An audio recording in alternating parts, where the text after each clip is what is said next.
Perfection isn't easily achieved. It takes hard work, dedication, and perseverance. Through their commitment to excellence, Sage Fruit Company has been supplying customers with the best tree fruit in the Pacific Northwest for over 3 generations. They work hard on the farm, in the packing facilities, and with their retail partners to provide consistent, high-quality apples and pears all year long. Look for Sage Fruit at your local grocer.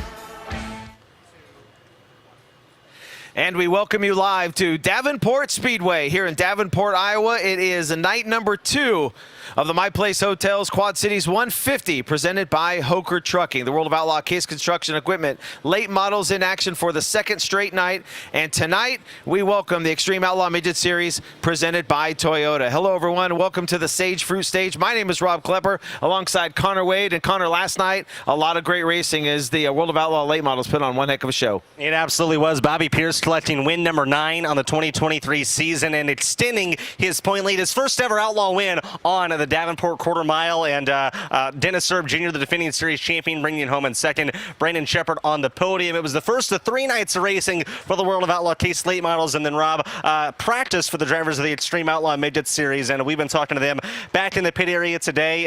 One of them sitting now in between us, Jade Avedisian, going to be our first guest on the show. But, they all kind of said this place is a little bit bigger than they thought it was. They feel like it's going to race bigger. And they said this track has a lot of speed compared to some of the average midget tracks. So I think the midget drivers are really excited to compete these next 2 nights instead of just practice. Welcome, Jade Avedisian, to the Sage Fruit stage. Thanks for coming by. Thank you. Thanks for having me, guys. Car was lightning quick last night in practice. I think you and McDermott both underneath the existing track record, almost that 13-second bracket. Did it feel that fast out there last night, and how comfortable were you in the car?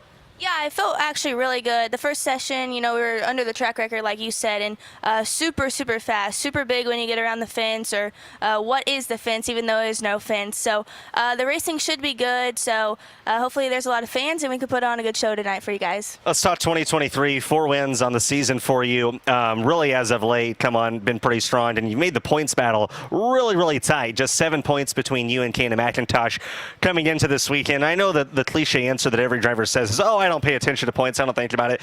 We all know that's a lie. You definitely have to think about it coming in. But what's your mindset in such a tight points battle going into the last 10 races of the season? Yeah, like you said, we started off the season really strong and then had a few bad weeks. And I think at one point we were 180 points out. So by that time I was like, all right, I got to put my head down and just try the best I possibly could and just put my best foot forward every night. And now we're only 7. So it's going to be super, super tight. Cannon's definitely super good lately. And, Chase and Dom's right there for any mistake we have. So it's going to be tight. And, we just need to just have consistent nights. Obviously winning would be great, but if we can't, try not to be out of the top 5 and try not to have any DNFs and try and not to go to the back and try to make it back up. So just consistency, and then definitely is in my mind, not on the top of my mind, but in the back of my mind. So it's in our mind now that we brought it up. Right. Yes, yeah. So, but it is in my mind, and we just got to, keep clicking these weekends away and just be as consistent as we can. This first full season with Keith Kuhn Motorsports, obviously you ran for Chad last year and moved over to KKM this year, and out of the box you guys showed a lot of promise very fast. How's that transition been now that we're closing in on the end of the first year and you're in the hunt for the title? Yeah, it's been really good. This winter, we put a lot of time into thinking what was going to be the best move for me, and, I thought this was going to be the best move, and so far it's been excellent. So thank you to everyone at KKM. They do a fantastic job, and to have Jared in my corner and Caleb Tanner, they just do a fantastic every job, and just give me such good cars every night so I can just try to do my best. Like I said, there was obviously a lot of unsures, and then when we went out for DuQuoin and went 4-1, I was like, okay, hopefully this is how we set the rest of the year. And then like what I was kind of saying earlier, we had a few bad weeks, mainly just on myself, just mistakes that were costing me, but I think we're back in the right direction, and just try to keep this momentum going. So like Rob said, you've had the opportunity in the last 2 years to drive for 2 of the top midget teams in the country in Bode and Coons, and obviously those are 2 national both have won national midget championships. They can win any race at any time, and we've seen a lot of drivers that have driven both of those cars. Larson and Bell have driven for both teams. Bell has driven for both teams. Bryant Wiedemann this year made the transition, and I hear drivers say all the time how different the cars are, even though they're both so competitive. And you'd think maybe they'd be similar just because they have the TRD backing, but really, what's the main difference you feel as a driver between the boat cars and the Coons cars? Yeah, and definitely no slouch to the team last year. We got in the winner's circle twice, and I thought that was awesome. And just overall, I've just grown as a driver as well. But, the first weekend, I obviously felt really good at DeCoin. It was a little bit different. I think in hot laps, we were like second to last or something because I was so far off. It just was completely different. I can't even put words to how different it was just because the feeling was crazy. But just like over the past few weeks, they got me so comfortable. And then like the last month, just everything has been going together and we've been clicking really well. So I'm super happy with the progress. Jade Avedisian, our guest here on the Sage Fruit stage. If you're just joining us live on Dirt Vision or making your way over here at the racetrack, we welcome you once again to Davenport Speedway. Last year here, Jade, you went 12th and 17th, obviously looking for better finishes here tonight and tomorrow night. But coming into Davenport Speedway, practicing last night, obviously a lot of speed. What do we think about this track? I mean, it seemed very racy last year, of course, and last night most cars were kind of around the top the way the track was. But what can we expect here tonight, you think? I think it's going to be pretty good racing. It's obviously a little bit different racing with the late models this weekend. They push up the track super high, and especially here, the track's so wide. At the end of the night, I don't know if we're going to be able to get around there where the late models are, so I'm assuming it's going to get pushed down. But earlier in the night, like heat race-wise, I think it should be a really good show. Let's go back to the rough night you had at the Clyde a couple weeks ago there to open Appalachian Midway. Obviously leading the race, getting upside down. Your crew got you back down on the racetrack, and just a couple laps later, got into the wall in the back straightaway, got upside down again. How frustrating was that night? What were some things that what was your mindset like at the end of that night, and what did you feel like you needed to do to grow past that and move on? Yeah, I don't think I've ever been that frustrated in a long time. To flip once while leading is one thing, but then go to the back and flip again obviously is no good. So just trying to take that night and learn from it and learn what I could have done better. If I don't mess up leading, then I don't get put in that position going backwards. And if I do mess up leading, I just don't make that same mistake when I'm in the back. So, you just got to learn from those nights. Racing can definitely be tough a lot of nights, but you just got to learn from it and just keep moving forward. Let's talk about your career. Of course, you're from my neck of the woods back in Central California, coming up through the micro ranks and now into the midgets. I mean, was this kind of always the plan for you, showing so much success in the micros, winning a lot of big races at the Tulsa Shootout as well? But to move into midgets, in Central Cal, it's all about wing sprint cars in that neck of the woods. Was it always to go midget racing? Was that kind of the plan? To be honest, when we were racing micros, we didn't really think about, the future. It seems really crazy, but, we were just racing micros as my family and with a few other teams and just for fun, to be honest. And then I won a big race that was 20 grand, and it obviously got my name out there a little bit, and that's how I got hooked up with Chad. So when he called us, we were like, we definitely can't miss this opportunity. So we took it and then did the full year last year, and now another opportunity, and I'm just really grateful to be where I'm at right now. Your parents, and we see them at the races with you all the time, Ryan and Kim, and they really are, two of the nicest people you'll ever meet. But your dad has a very successful pool business, building pools back in Clovis, California. And then you have this opportunity at 16 years old to move to North Carolina, be a part of the TRD stable. So I think you and your mom moved to North Carolina. Your dad couldn't leave the family business behind. He's had to stay back in Cali, and he flies to the Midwest. He's at dang near every race. But you guys still, outside of the racetrack throughout the weeks and stuff, have still, spent a lot of time as a family on opposite ends of the country with, I think, your dad and your sister back in Cali, you and your mom on the east side of the country in North Carolina. Has that been tough for you guys as a family? Yeah, absolutely. I think anytime you can separate the family, it's definitely tough. But I just kind of think of it as it's temporary, and this winter we'll all be probably back together. So, and it obviously makes it a little bit easier when you love doing what you're doing. So I know my sister. My sister's here this weekend, so I'm glad to see her. She hasn't been to many midget races, so she's been to one, and I think the last one she was at was at Atomic, so we won. So hopefully we can all get in the winner's circle again tonight. But yeah, it just obviously, like when we moved February 1st, it was definitely a little tough just to separate the family. And me and my sister are super close, and obviously all my friends back in California. So it's tough, but it is temporary. Are you going to be doing any micro racing coming up soon? We got some big races out on the West Coast coming up. Of course, the Mark Hagopian Memorial in Visalia. Actually, myself and Connor will be out there for that. But Jake Hagopian, I grew up with those guys. Obviously, a little younger than me, but grew up with the Hagopians out there. And do you still get behind the wheel of the micro at all throughout the year?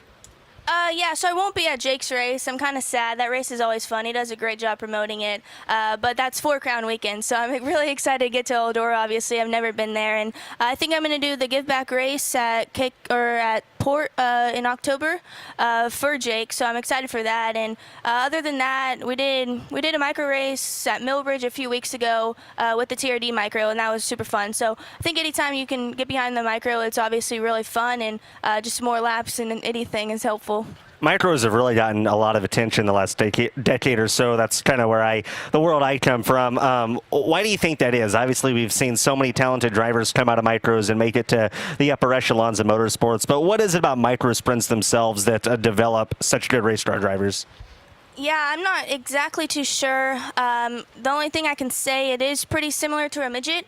And I think it just takes a few kids for the parent sides to see, okay, if I put them in a micro, they can maybe get an opportunity in midget. And I think that kind of set the bar for most parents to put people in micros. And they're just great learning tools in general. 4 wins on the year, 7 podium finishes. Currently second in Extreme Outlaw Midget Series presented by Toyota Points. Jade Avedisian joining us up here on the Sage Fruit stage. If you're just joining us live on Dirt Vision, Rob Klepper with Connor Wade. We've talked points over the halfway point. We got 19 in the books, about 10 races to go. 2 here at Davenport. We go back to the Hoosier State. We're going to run in Paragon, some more new tracks. How about this sophomore season and what they've built with the amount of races and of course, so many new tracks for you guys to race on? Yeah, I think it's been awesome. Hats off to everyone at Extreme. Just the format, the tracks we've been going to has been really good. And last year, the first weekend out, I really loved it. And I was kind of sad it was only, I think it was 12 races last year. So when I saw the news over the winter that it was me 33, I believe, I was like, okay, I'm looking forward to this. And then obviously being the championship battle definitely makes it a little sweeter.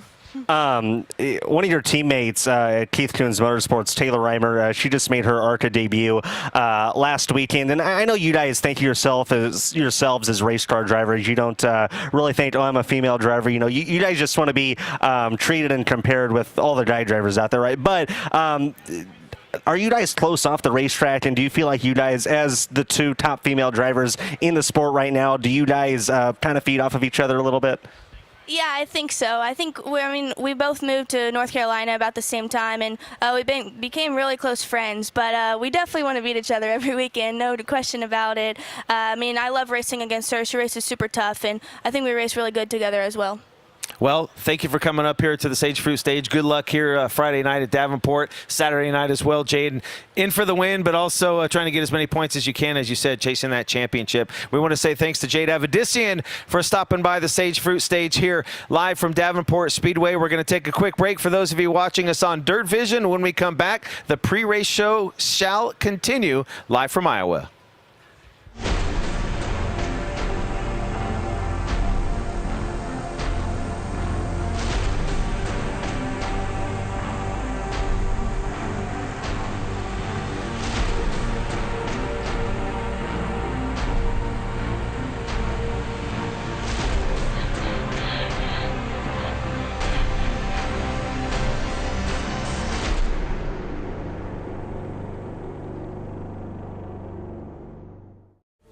Perfection isn't easily achieved. It takes hard work, dedication, and perseverance. Through their commitment to excellence, Sage Fruit Company has been supplying customers with the best tree fruit in the Pacific Northwest for over 3 generations. They work hard on the farm, in the packing facilities, and with their retail partners to provide consistent, high-quality apples and pears all year long. Look for Sage Fruit at your local grocer. Job after job, you push productivity to the limit. That's why your Case construction fleet deserves the best protection available. #1 engine oil, formulated for oxidation and deposit control and extended drain intervals. Give your equipment the right tools for the job with genuine lubricants from Case Construction. Only available from your Case dealer. My 2004 Chevy Silverado was starting to sound terrible. It would make a loud rattle noise and hesitate when I gave it the gas. I came across Seafoam motor treatment at the parts store and picked up a few cans to try. I am amazed at how good the truck runs now. The rattle's gone and it runs great. To find out more about Seafoam products and how they can help your engine run better and last longer, go to seafoamworks.com. There are a number of outcomes that we want students to achieve after they complete a career technical education program. One of the first outcomes is to have employability skills. We start as early as the elementary division where students are exposed. We allow students in the middle division to explore, and we want students in the senior division to practice. The opportunity to practice those skills throughout the course of their high school career is critical. Brake late with Smith Tie Complete Brake Systems, featuring the Supermax TPV 2-piece titanium vented rotor. Coupled with our band hub's unique shape, increases airflow through the rotor's curved internal vents we machine into each piece before being bonded together with 16 aircraft-grade titanium rivets. Complete your system with titanium piston calipers, front rotor, aluminum billet pedal, billet reservoir, master cylinder, lines, and quick disconnects, and you'll be unstoppable. Smith Titanium. We innovate.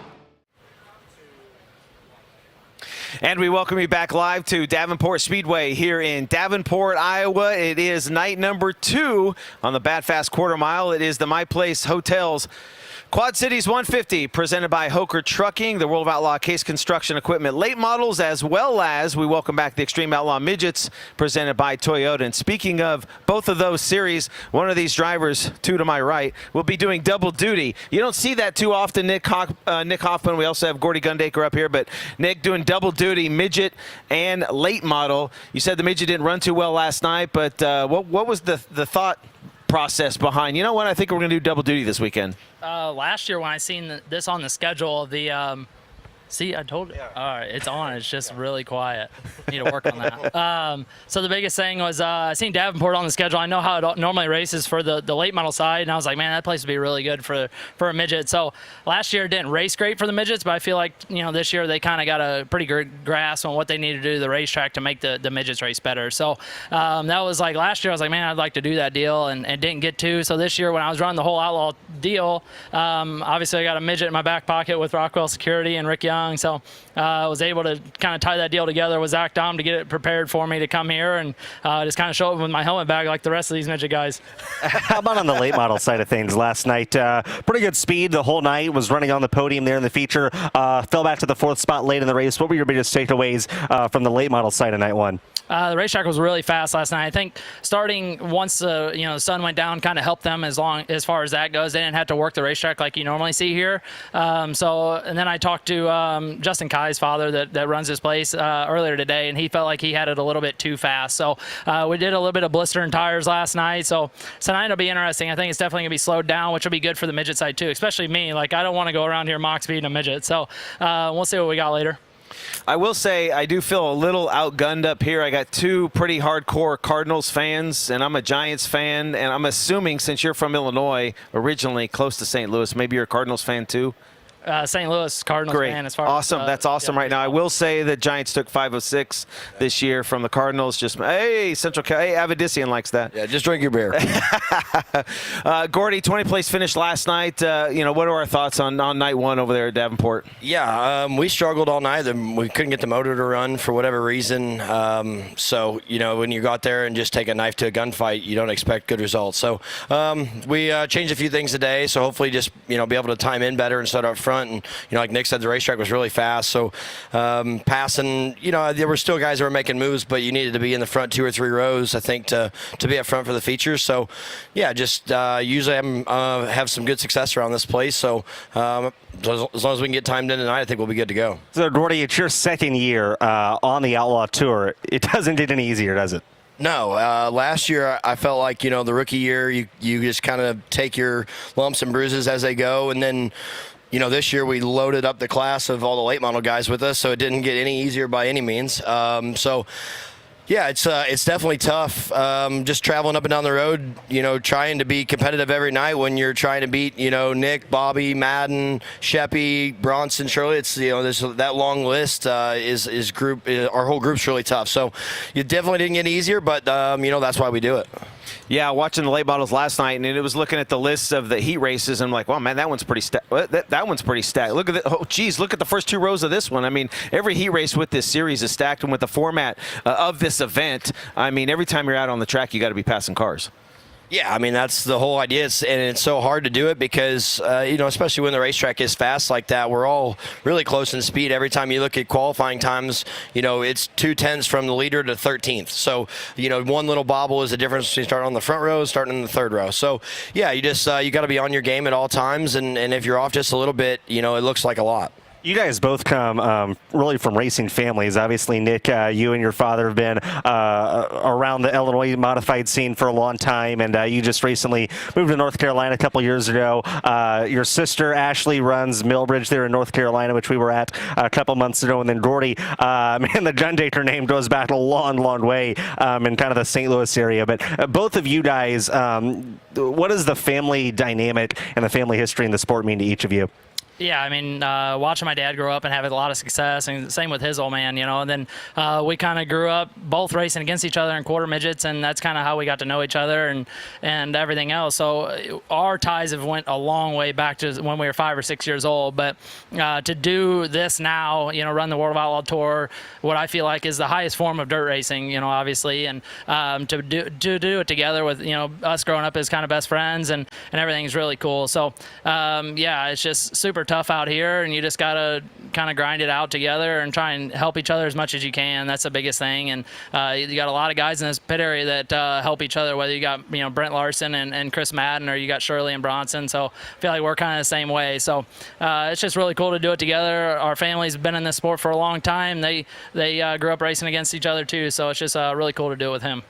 Yeah, I mean, it's been neat, just the aspect of we both kind of went our separate ways there for a while when Nick moved to North Carolina and I was in St. Louis, and we never really lost touch. But then once we kind of got going into the ranks where he was running his mod and I'm running late models, and then once he started switching, it was just we migrated to where we were traveling up and down the road when we could, running the Summer Nationals for a little bit. And like you said, we grew up racing quarter midgets together, so we've done this together for a long time, and now we get to travel on the biggest stage in the country together. It's really neat. And both of our old mans are running around together, joking and carrying on, and I think we're obviously both going to be in this for a long time. He's got his boys growing up, and I just have my little girl, and if she wants to race, she'll race, if not, but either way, we'll be in it. And, both of our families just love it. With Ashley, like you said, at Millbridge, it's just in our blood, and that's what we do. Yeah, I was going to mention your little girl. When you say little, you mean real little. Born in June. So how has that changed things? My kids are a little older, 9 and 7, but having a baby and being out on the road like that, what's that been like? It's awesome. Really just it changes your whole perspective on life right away, and just to have her and Savannah on the road, and just really just the family aspect. Obviously, it's something new for me, but it's something I enjoy more than anything in the world. I never, I've always dreamed of being a father, but then when it happens, you're just as excited as you can be, and it's just you want to spend every moment with them. So when they're on the road with you, it's really special. And we got to go to Knoxville and go watch Donnie race, so that was really cool. And yeah, just super excited to watch her grow up. I don't really want her to do it too fast, so just trying to enjoy these moments. Yeah, when they tell you that it happens fast, and you at first you're like, wow, I mean, she's a baby, she's 3 months old, it's not gonna, it goes fast. Yeah, I know for sure. You should see Nick's 2 boys run around together. It's insane how fast it goes. If you're just joining us live on Dirt Vision, we welcome you to the Sage Fruit stage here. Gordy Gundaker, Nick Hoffman, that's Connor Wade. My name is Rob Klepper, live from Davenport Speedway, night number 2 of the Quad Cities 150. This entire event is, 3 nights of dirt late model racing. You toss in the midgets, and for the fans, it's pretty impressive to see what you guys do out on the racetrack. But for the fans, this is it doesn't get much better. Yeah, for sure. I mean, campgrounds are full, and this place just always puts on great racing. So I was excited to come here. I was glad that yesterday all it was practice for the midgets because I needed it, especially not just for myself to knock the rust off, but get myself running right. So hopefully we got all the bugs worked out of that thing, and it'll run good, and we have a decent night. I don't think you really need too much practice in a midget. I mean, let's say you've ran, around 10 midget races in your life, maybe a little bit more than that, but you can't forget this night, 2 years ago at the Chili Bowl, you went out and ran 5th on your prelim night. That is insane. It's almost impossible to do for a guy that at the time had ran probably 3 or 4 midget races. But let's talk. I think it was that year at the Chili Bowl on Saturday. I was talking to you about this earlier, and I remembered part of what happened. But let's talk a little bit more about it. The throttle linkage. It was in your heat race or your main on Saturday was something. The throttle linkage broke, and you had to basically use the lever underneath the throttle. How in the heck did you pull that off? And you stayed out on the racetrack and finished the race after it happened. Yeah, so I was in a transfer spot to move on in whatever it was, my C or whatever, and so what happened was the caution comes out, and I was rolling around there under caution, and I felt the gas pedal just go to the floor. It just left my foot, basically, and so I kind of knew exactly what happened, like the linkage had broke or something. So I reached down there, and I'm fiddling with it under caution, and I seen that the rod end had came out of the actual tube that holds the gas pedal, so I'm trying to screw it back in and couldn't get it, and they were yelling on the race receiver, lights out, we're going green, and I'm in a transfer spot, so I'm like, I can't pull off, you know, so I could just run the lever with my hand, and it's right underneath my knee, so it's in like the worst spot, so I'm like kind of crouched down, and I was running the top right before that, you know, and was making pretty good speed, and I was like, man, I'm not going back to the top, you know, running it with my hand, so I just kind of crawled around the bottom hoping that I could get to the finish, and I did, and I lost like, I think 2 spots and knocked me out of a transfer, so that sucked, but it was just... It's still impressive that you finished the race. I think a lot of these guys wouldn't even understand what happened, you know, just pull in, but I was able to kind of figure it out pretty quick and try and make the best out of it, but it just didn't work out. Well, what's the biggest difference going from a dirt late model to a midget? Obviously, the power to weight, the size thing's a big deal, but from a driving perspective for you, well, what's that transition been like, especially now that you're running one on a bigger racetrack? Yeah, so the biggest thing for me is the midget, we call it like tripping over the right front. So when you go in the corner and you lift and it just kind of like gets real tight and it doesn't steer, that's like tripping over the right front in a midget. So we're used to a late model, like you drive in the corner, you turn left, and that thing's pretty positive. It just turns left. Where this thing, the midget, you wheel spin to kind of turn more. You drive everything with the gas pedal. So it's totally different. When I first started doing back and forth, it really screwed me up a bunch of like trying to figure out where I needed to throttle and everything and my braking points of the midget versus the late model and stuff. And now I just kind of got over that of like, I kind of know how I need to drive the late model and just run it pretty hard all the time. And the midget's all just with the throttle pedal. So that's kind of my biggest thing there. And then when I was jumping back to the modified, it screwed me up the most in the modified because I think I drive the midget and the late model too hard compared to what you need to drive a modified. Does one help the other? I mean, has it made you better, I mean, overall? I think laps and anything, especially on the same racetrack, will help. Tonight, kind of knowing whether it's hurting tires or where the groove is. Obviously, the groove's going to be a little bit different than a midget than a late model, but kind of knowing where the grip patches are and that type of thing that you can pull from one to the other. So, final question before we guys let you head off to the drivers' meeting. Gordy, we'll give you the first shot. You guys have any questions for each other? I mean, we know you guys are friends, so you can probably ask each other off air. Absolutely everything we got to know. You guys surely can ask each other something. Oh, man. Question for Nick. How many times has Mike Harrison beat you at Fairbury?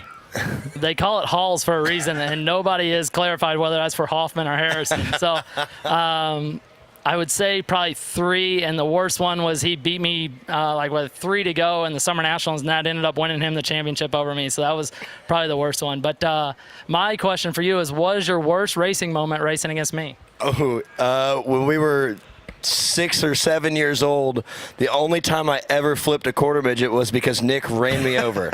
Yeah, so I flipped a quarter midget once, and it was because my best friend ran me over.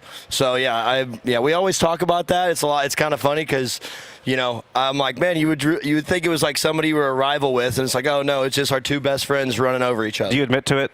Oh yeah, like we still got videos of these, and I got to pull them back out, like VHS, you know, tapes of them, and I got to pull it out because Dad's like, man, every time you were around Gordy, you just ran into him. Yeah. So yeah, I got to find those and like try and put them together, give them to Ross Weeks and be like, listen, you got to put all these. There was nothing worse that I saw racing a quarter midget when I would see the white and blue 2 next to me. I was like, well, there goes a Nerf bar, or he's going to land in my living room. Well, here. there are a couple extra, you know, backup midgets back there. I think some backup midget tonight could be the night to get it back. back. It would look like the rest of the midget racing with the push and flips. You know what I mean? It'd be the same thing. Well, we want to say thanks to these guys, Gordy Gundaker and Nick Hoffman, for stopping by the Sage Fruit stage. They got to run off to the drivers' meeting and get ready for night number 2 of the Quad Cities 150. So good luck tonight, fellas. Appreciate you coming by. Yeah, thank you. Yeah, appreciate it. Thank you, guys. We're going to take another break. For those of you watching us live on Dirt Vision, when we come back, the pre-race show shall continue live from Davenport. We don't sit in an ivory tower, keeping our boots clean. We're in the dirt with our customers, getting dusty to help them win. We're here to break out, to dig deeper, push harder, and reach higher, to earn our customers' trust. We're the new case.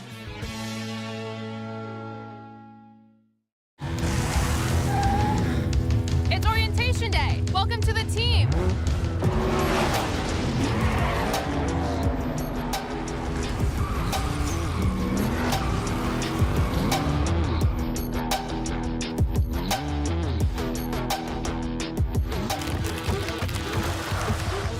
Who wants to race? I like this team. Be part of something greater. Toyota. Let's go places.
Perfection isn't easily achieved. It takes hard work, dedication, and perseverance.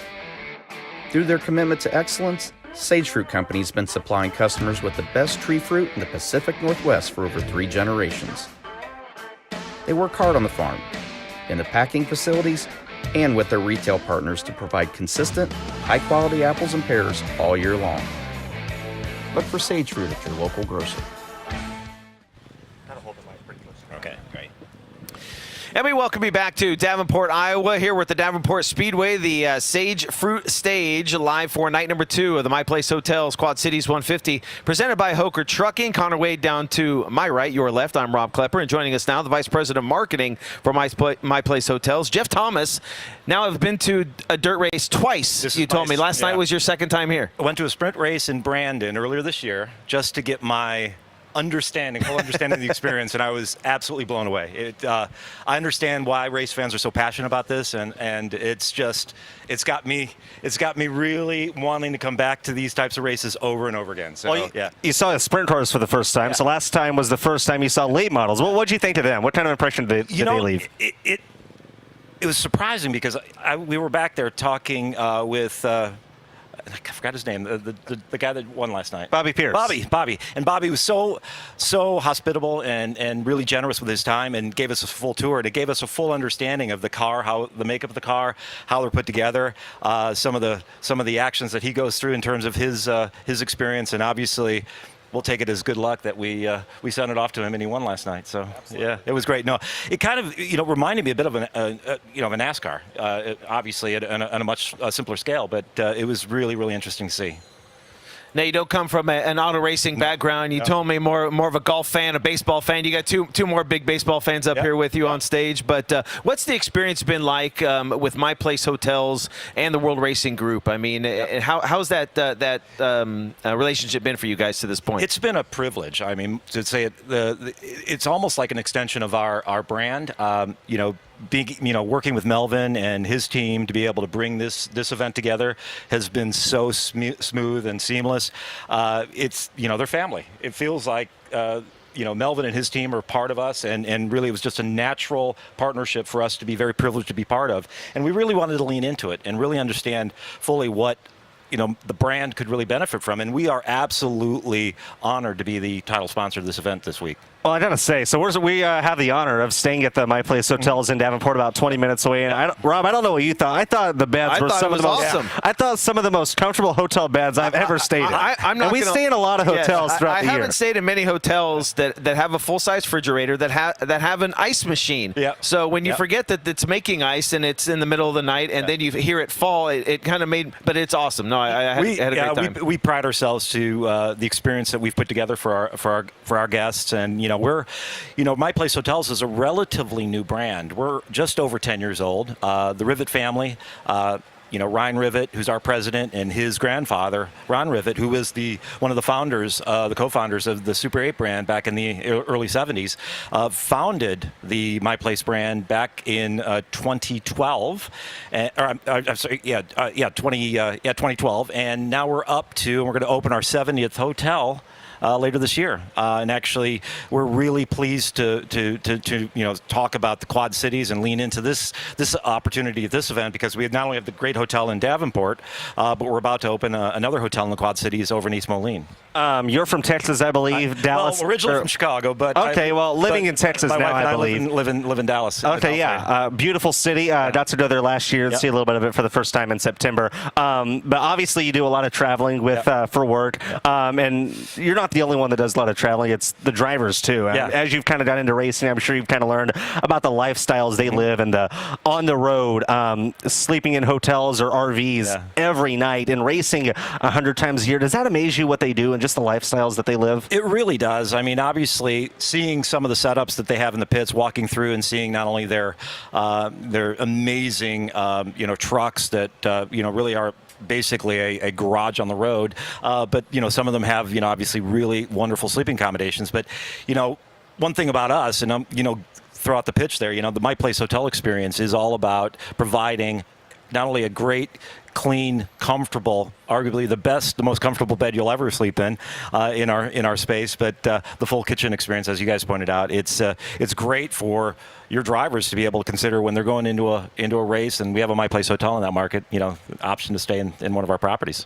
Yeah. When you guys decided to, I don't want to say take the plunge or move into, but get into dirt track racing, I mean, how did that kind of come about? The fans, this segment of fans that come into these races, these are our customers. These are the types of people that like to travel. They're on the road. They're, traveling across the country. They like to stay at a property, maybe one night, maybe for a week, but they want to be able to have that full extended stay experience that we offer at My Place Hotels. And being that we are, really growing across the country, like I said, 70th hotel. Next year, we're, maybe open around another 10 hotels, and we have a large number of other properties around the country they're going to be opening up over the next several years. We're a national brand now, and we're obviously, as I like to say, we box above our weight class, and so a lot of people are becoming acquainted with us for the first time, but we compete in many of the markets that we have properties in with the big brands. Obviously, there's a lot of people watching back home on Dirt Vision that might be hearing of My Place Hotels for the first time. Can you be, not too specific, you don't have to tell us every location, but what are some of the regions, some of the parts of the country when we can commonly find My Place Hotels in case they travel there in the future? Our headquarters is based in Aberdeen, South Dakota, so that's the core and the founding of our company. So we really grew the company out of the upper Midwest.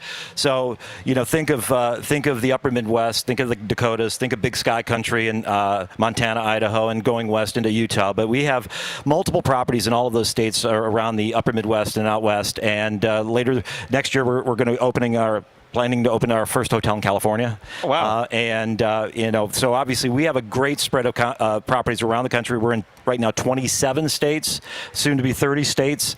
Really excited about our growth. Have you had the opportunity to travel out to Montana? I hear it's so beautiful. I watch Yellowstone. I'm a big Yellowstone guy. I watch that show. It looks so nice out there. I feel really bad to say that I've been to 40, I think I counted 45 states. I've not been to Montana. It's one of the 5 that's missing. And I've not been to Idaho. So those are on the short list. We're going to get out there soon. Well, Jeff, thanks for coming by the Stage Fruit Stage. We appreciate it. Hope you guys. One more plug. I want to make sure that everyone, obviously recognizes the fact that we have a great tent. They should go by and really, meet our team, pick up some swag. We got a ton of swag over there for them to pick up, and for you guys. Oh, thanks so much. Oh, sweet. Thank you so much. Event Awesome. T-shirt. So beautiful. I love it. And same one you're wearing? Same one I'm wearing here. I'm going to wear it home Sunday. Absolutely. Thank you for the opportunity, guys. Yeah, absolutely. Thanks so much for everything you've done for the event and for coming on. Yeah, and have fun tonight. Absolutely. It's going to be a lot of fun here. Thanks again. We're live on the Stage Fruit Stage. We want to thank Vice President of Marketing with My Place Hotels, Jeff Thomas, for stopping by. We're going to take another quick break here live on Dirt Vision. When we come back, the pre-race show will continue as it's about time to get to go racing here at Davenport Speedway.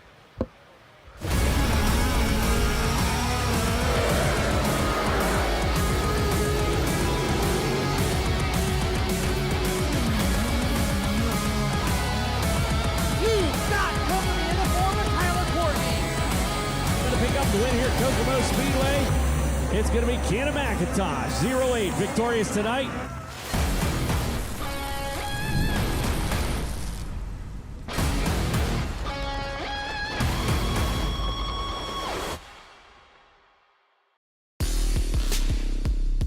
Believe the hype, as Wits Racing Products has all you need to get RC cars dialed in with Hyperglide ceramic bearings and other high-performance products for the competitive RC racer.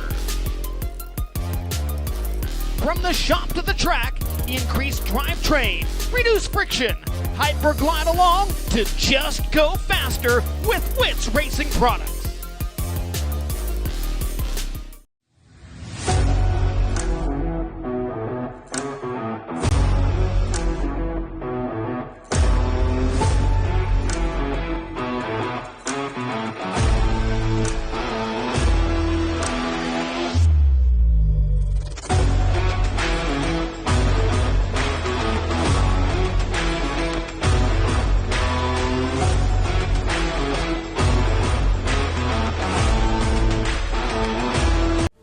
Perfection isn't easily achieved. It takes hard work, dedication, and perseverance. Through their commitment to excellence, Sage Fruit Company has been supplying customers with the best tree fruit in the Pacific Northwest for over 3 generations. They work hard on the farm, in the packing facilities, and with their retail partners to provide consistent, high-quality apples and pears all year long. Look for Sage Fruit at your local grocer.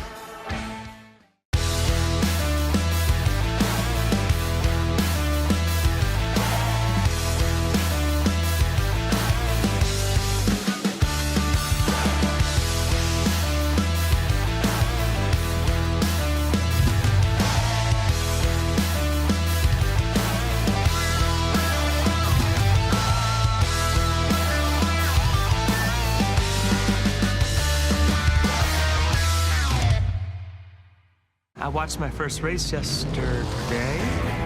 You're on the team, kid. It's orientation day. Hey, new guy. Let's get you up to speed. Lunch time.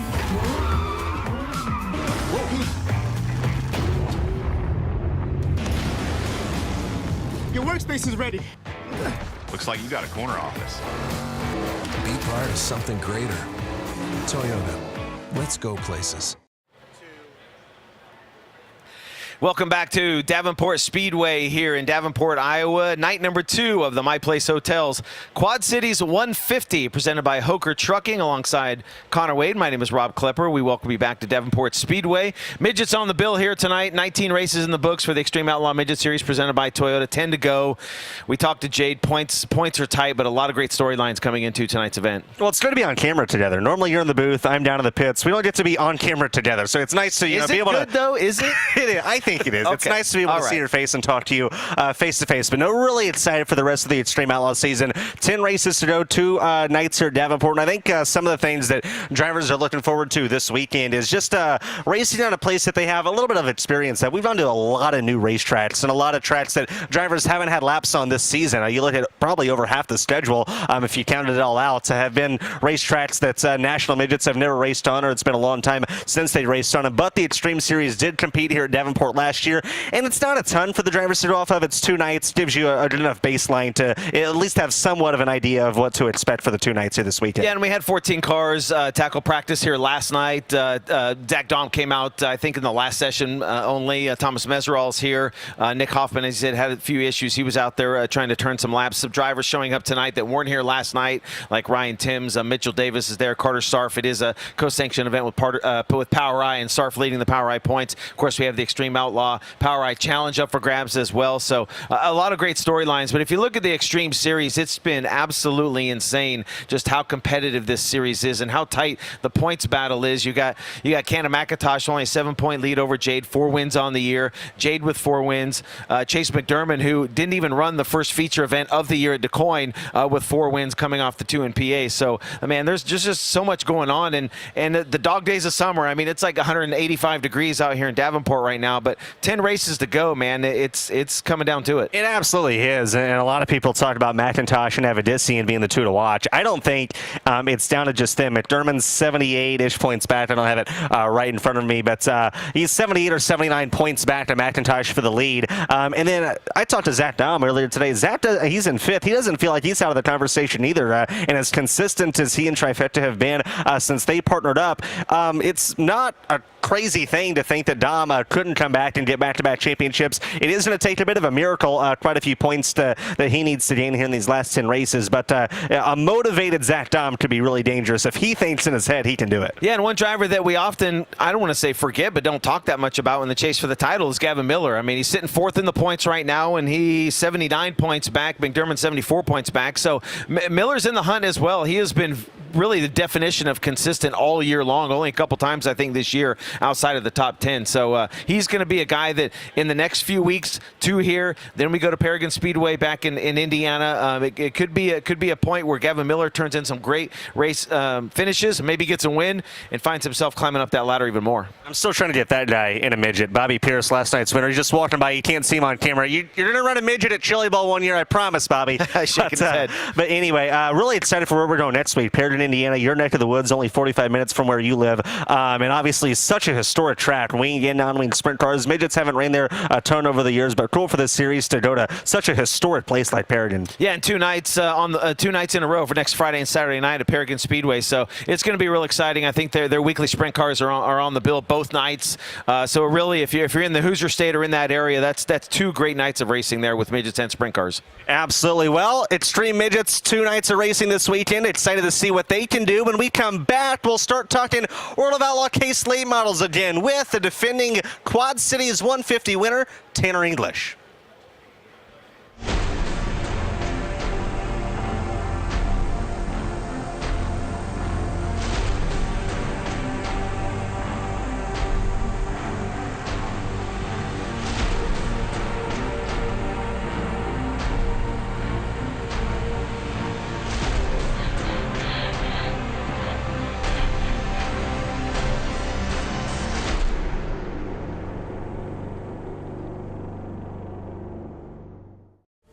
Perfection isn't easily achieved.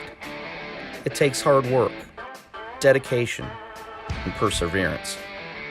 Through their commitment to excellence, Sage Fruit Company has been supplying customers with the best tree fruit in the Pacific Northwest for over 3 generations.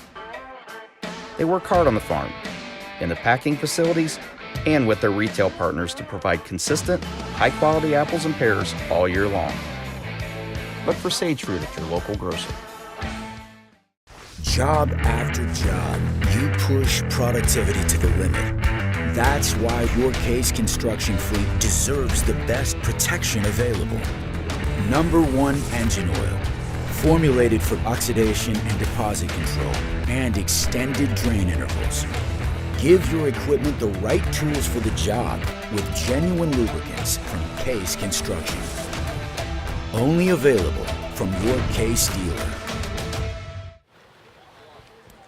And we welcome you back live to the Sage Fruit stage here in Davenport, Iowa. We're at the Davenport Speedway for night number 2 of the My Place Hotels Quad Cities 150, presented by Hoker Trucking, and the guy that went to victory lane 1 year ago, Tanner English. Pretty good resume when you think about Davenport Speedway, especially last year, man. You got your first series win here and then backed it up with 30K on Saturday night. I know you said you got going pretty decent last night in the feature event, but how'd the car feel, and how do we like our chances here night 2?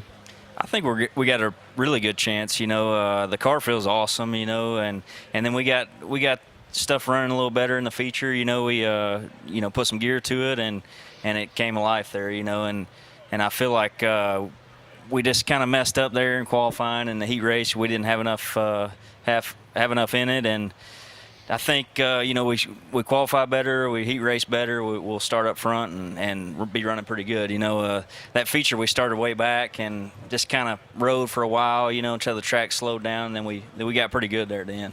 2023, your first year in the Viper Motorsports 96V. Obviously, they've had success in dirt late model racing at a lot of racetracks.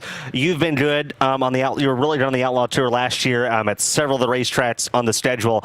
Is it still tough, even though they've had success at tracks, you've had success at tracks? Is it still tough whenever you guys go to a racetrack for the first time together to get to a point where you can contend, go to victory lane, be better than everybody else? You wouldn't think it would be, but everything changes every year. So it's like tires change, and you got a different motor package, you got a different car. Anytime you change a program, it definitely throws a wrench in things, and you got to kind of go back and look at everything and look at what put you there the last time, what made you better, but then you got to throw some of the stuff that you've learned through the year at it too. So just like here, the same stuff that worked last year doesn't work, and it's frustrating because we know it worked really good last year, and just got to bite the bullet and make some changes and see what works. 35 laps last night. We'll go 35 tonight. 80 on Saturday night. That makes up our 150. Is Tanner English a fan of the lower lap count feature events? So we like the big long ones. You've won some big money events in your career, so do we like the 70, 80, 90, 100 lap events? No, I think everybody knows that I'm more of a long race guy. I like to bide my time and take it easy the first few laps, and that kind of bites me sometimes, on the shorter races for sure, but I'm always there at the end. That's when they pay the money, and that's what keeps us going up and down the road is good finishes and big races. So I try to take it easy the first few laps, and 80, 100 lap races, stuff like that, I tend to do better. So still trying to get to Outlaw victory lane for the first time in 2023. You've led 82 laps in feature competition, just haven't been quite able to seal the deal. Do you feel like your close is the mindset still positive that you can finally break into victory lane as we get into the final stretch of the season? Yeah, for sure. Kind of like getting that first win last year. We were real close all year, and just and it. Once you get the monkey off your back, you feel like you can get it going again. Like we won that Friday night, and then turn around and backed it up with that Saturday night win. So, and then we ran good the rest of the year, won at Charlotte. So, hopefully we can just get one off, get one race won, and then maybe we'll click some off here. So I think we're right there. And like you said, we've led a lot of laps, and just got to seal the deal.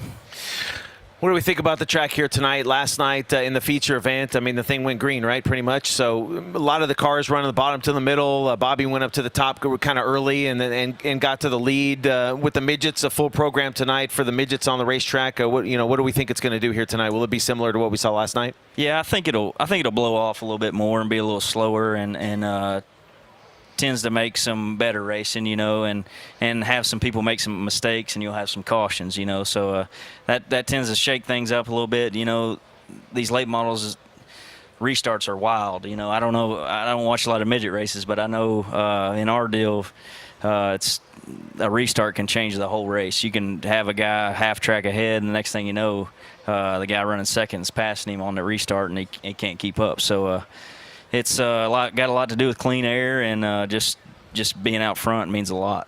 Let's talk USA Nationals. Really, really good weekend at Cedar Lake for you. Podium, I believe, on the first night, and then third on the final night there to Bobby and Hud in the 100-lapper. Were you happy with what you were able to walk away with at Cedar Lake, and how much of a confidence booster was that? That was big, just in that big of a race, that big of a stage, I think a lot of people don't realize how big of a race that is, and how many people will show up to that deal, and it's they love it, they eat it up, and it's pretty cool. I didn't realize how big it was till I went there, and it's just a awesome facility and an awesome atmosphere. It's really a cool place to race, and to run that good there, and to especially be in the hunt for the win there in the last the 100-lapper. It was cool. We could have used a caution there at the end, but we was right there. So I was happy to get it done. Bobby's getting back on the pit bike. You have anything to say to him? Slow down. Right? Yeah. Bobby's shaking his head no. Yeah. He kind of found that I was in the heat race. He was kind of one of the few guys that went to the top early in the heat race and looked really quick, and then went to the top early in the feature event. Obviously that was a conscious decision by him to get up there, watching the 25 and I think it was the 9 going at it, or Dennis Erb there for the lead early. But with 35 laps here, like you said, is it something where you got to make a decision like, listen, guys, we're going to run the top. We need to set this thing up for the top, and then conversely, does that change for an 80-lapper? Because obviously the track's going to change that much more for setting up your race car.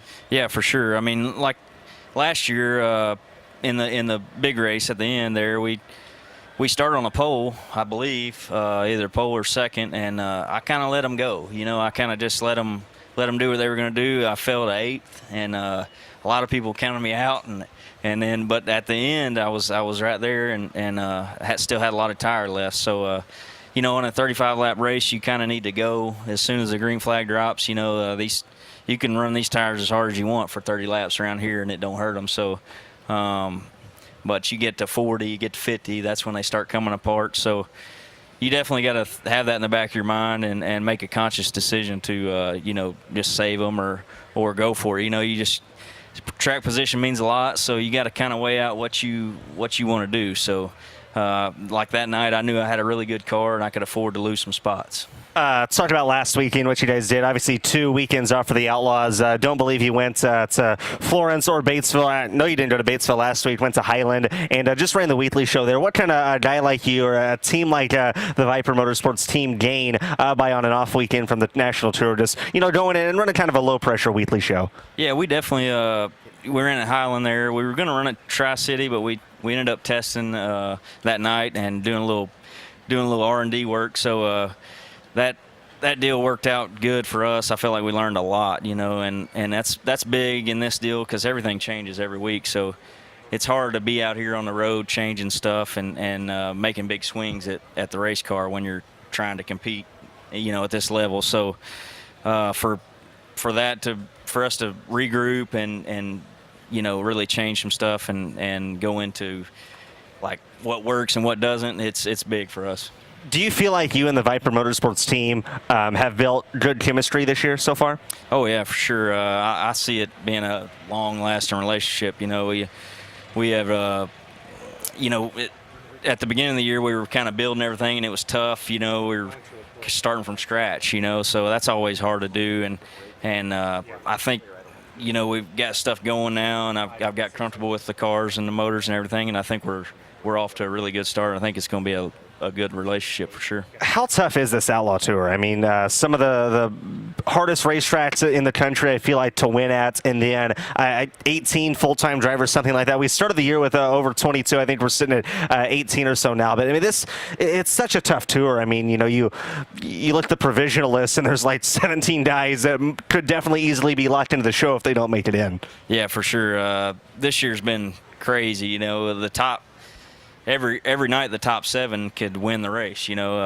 It's pretty wild how it all played out this year with everybody's kind of switching and a lot of guys like Shirley and Bronson that usually don't run a tour, they're running this year and they're always tough. They're aggressive and they're not afraid to take chances. So it's just a little different this year. Dennis was really tough last year and he was hard to beat even when those guys came to town. But it's just different this year. You know, everybody's going for the kill, and you see it in these heat races and stuff. You know, they rub some fenders and then ruffle some feathers, and it makes for good racing for sure. Obviously, last year's win for you here at Davenport was big, but what would it mean to you? I know we're 2 days away, but to go 2 straight here Saturday night at Davenport for the Quad Cities 150. It would be huge, you know, just to get, like I said, get that monkey off my back and maybe click off some more through the year here. And, you know, I love this place, and it races really good, and that's what I like. I just like having a track I can if I mess up, and which I do pretty regular, qualifying or something, I can come from the back and you know, come up and be a contention for the win. So I think we got a real good shot at it. We just got to, you know, keep our nose clean and go fast. We had Nick Hoffman up here, and you know, two midget guys, and of course Hoffman running a handful of midget races, and you know, we got McCready back in the day going to Chili Bowl and winning there. How come we don't see more of you World of Outlaw dirt late model drivers or late model drivers across the country deciding to jump behind the wheel of a midget, or even a sprint car? A sprint car. Yeah, well, I did run a 305 sprint car one time, and I should have won my second race out. So, and then I jumped a right rear tire on a lap car. So. I think I got fired that night when I. It must be the fenders. It must be a fender thing, right? For sure. I think most of us are just afraid to fail. That's the main thing, you know. We don't want to look dumb in something else, so we just stay with what we know, and a lot of times there's just not an opportunity. But I mean, if an opportunity came up, I would definitely give it a shot. You know, I started in a mini sprint, and I didn't run very good, but I ran the Tulsa Shootout with like Brady Bacon and all those guys. You know, they were the same age as me, and I tried to attempt that deal, but I wasn't very good. But and then the next year I went straight to late models. So then it was history from there. So let's talk a little bit about late model points standing. Certainly sitting 7th in the points. Only 216 points back to the leader, but a really tight battle between Hoffman, Shirley, yourself, Ryan Dustin not too far ahead in 4th. Where do you see do you feel like you have a shot to get into the top 5 by the end of the year? I feel like we can. You know, they definitely got to have some bad luck, and we got to not have any more bad luck the rest of the year. So we just got to, you know, run consistent. That's what it's all about. You know, like that deal at Cedar Lake, we picked up a lot of points, and the Midwest swing out there in Kansas, Nebraska, and all those tracks, we picked up a lot. At one point, I think we were 200 points back from about 5th. So it's pretty wild how that changes. You think you don't have a shot at it, but you just keep on digging, and it closes up. Last year, you know, we had a 100 point gap in between me and Max, and I closed that up and wrapped up 2nd in points. So it can be done. It's just it's tough. Well, hey, congratulations, all your success this year. Of course, winning the race here last year. Good luck here tonight. Thanks for stopping by the Sage Fruit stage, and have fun out there on the racetrack. And hey, try and get that midget ride. Yeah, I'll do it. Thanks for having me. The reigning World of Outlaw late model Rookie of the Year, Tanner English, looking to go back-to-back on Saturday night, but first he wants to try and win like he did last year here on Friday night, picking up his first career series win here at Davenport Speedway. That is going to wrap up the pre-race show. For those of you watching Dirt Vision, we're going to go to break. When we come back, you will be live with Dave Reef at the Dirt Vision studio. So for Mr. Connor Wade, Tanner English, my name is Rob Klepper. Have fun. Watch us here tonight. Midgets and late models on the bill here for the third annual Quad Cities 150. My 2004 Chevy Silverado was starting to sound terrible. It would make a loud rattle noise and hesitate when I gave it the gas. I came across Seafoam motor treatment at the parts store and picked up a few cans to try. I am amazed at how good the truck runs now. The rattle's gone and it runs great. To find out more about Seafoam products and how they can help your engine run better and last longer, go to seafoamworks.com. There are a number of outcomes that we want students to achieve after they complete a career technical education program. One of the first outcomes is to have employability skills. We start as early as the elementary division where students are exposed. We allow students in the middle division to explore, and we want students in the senior division to practice. The opportunity to practice those skills throughout the course of their high school career is critical. Brake late with Smith Tie Complete Brake Systems, featuring the Supermax TPV 2-piece titanium vented rotor. Coupled with our band hub's unique shape, increases airflow through the rotor's curved internal vents we machine into each piece before being bonded together with 16 aircraft-grade titanium rivets. Complete your system with titanium piston calipers, front rotor, aluminum billet pedal, billet reservoir, master cylinder, lines, and quick disconnects, and you'll be unstoppable. Smith Titanium. We innovate. We don't sit in an ivory tower, keeping our boots clean. We're in the dirt with our customers, getting dusty to help them win. We're here to break out, to dig deeper, push harder, and reach higher, to earn our customers' trust. We're the new Case.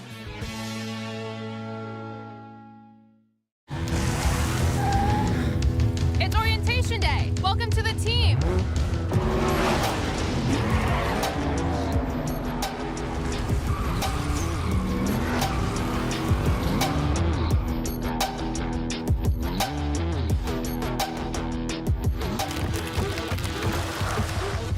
Who wants to race? I like this team. Be part of something greater. Toyota, let's go places.